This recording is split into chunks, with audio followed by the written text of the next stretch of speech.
El desig de creure és una exposició que reuneix el treball de 7 artistes que recorren els mecanismes de la màgia, de la prestidigitació, del transformisme,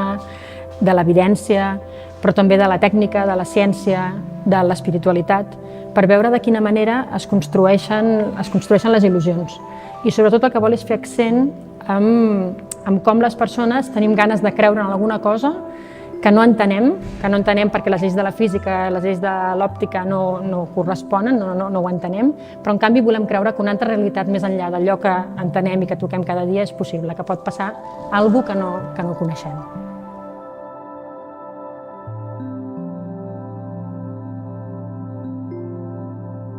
Un dels aspectes en què la mostra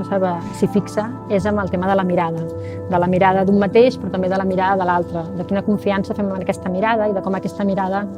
en la que tant hem confiat i que hem pensat que allò que vèiem és amb allò que crèiem, doncs també ens pot trair en algun moment i també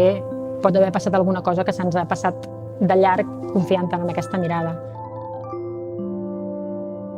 És, per exemple, interessant la peça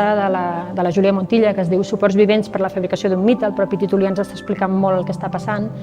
I en la peça el que es parla és de 3 noies que veien a la Verge en les aparicions de Sant Sebastián de Garabandal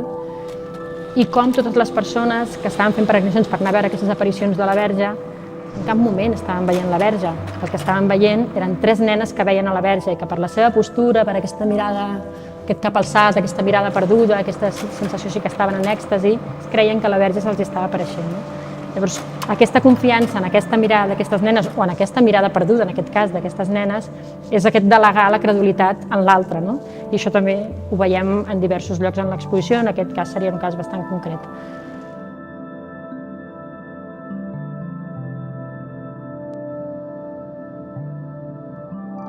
Una de les coses també que podem veure és aquesta relació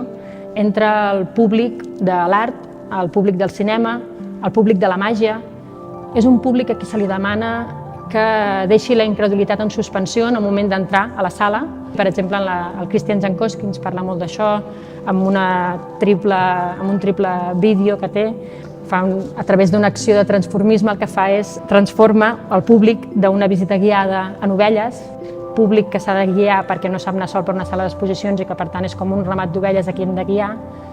o el director d'un museu que el converteix també en un gos, que podria ser el gos que ha de pasturar aquest ramat, però curiosament és un gos que no se'l veu ben bé un gos pastor, sinó que més aviat és un gos molt ben posat.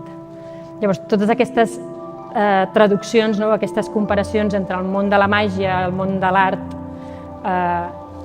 i que aquestes transformacions no són gens gratuïtes, tenen molt també d'ironia. I aquesta és la 6ª vegada que fem l'exposició, que hem passat per Amposta, per Lleida, hem passat per Terrassa, hem anat circulant per Sant Cugat i hem acabat arribant aquí a l'Arc Santa Mònica, que sembla que és la darrera estació, aquí tanquem la mostra, però estem molt contents per aquest suport que se'ns ha donat en aquest sentit de poder ensenyar el desig de creure en diferents espais de Catalunya.